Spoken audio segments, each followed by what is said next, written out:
So, Pampanga at saka Quezon, no? MPBL National Finals Game 1. So, napakasimple lang nitong game na to, no?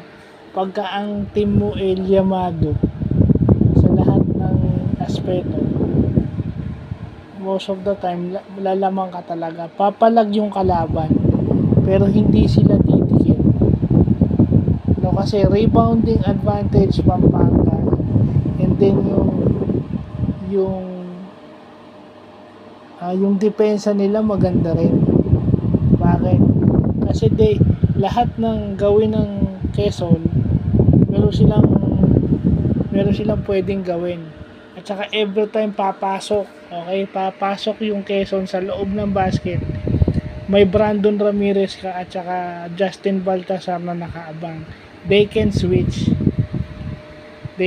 everything, and then mawawalan din ng help. Yun yung sinasabi ni Julius Manalo na squeeze under.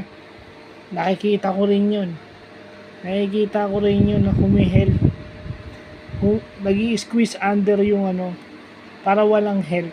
Nakikita ko yun in some instances of the game na ginagawa ng Pampanga Giant Lanterns. Talagang dumedepensa sila, kaya wala rin talagang advantage itong Quezon.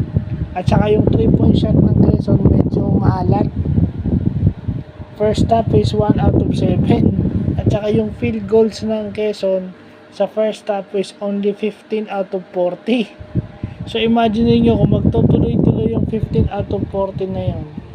Lagay na natin ganun din. So matatalo ka rin kung ganun pa rin o mas mababa pa rin yung field goal percentage mo. At saka yung 3-point percentage mo throughout the game. No, yun na yung masasabi natin dyan. No? At saka yung Baltasar, kapag ka binigyan mo ng bola, alam ang gagawin. So how could you contain a 6'7" guy with skills and speed? Yun yung obvious. At saka may Brandon Ramirez ka pa na malapad. Hindi mo tatalunin yung mga team na ganun. Disadvantage yun kasi may counter sila through everything. Nawala pa raw si LJ Gonzalez dahil nasiko nito ni Encho Serrano. I think one thing more, dahil national finals ito, yun yung mga sa tingin natin hindi na dapat nangyayari. No, dahil nga masyadong nagkakapisikalan minsan, hindi kailangan ni Encho na mawala sa game dahil kailangan siya. Swerte na lang at malalim itong Pampanga.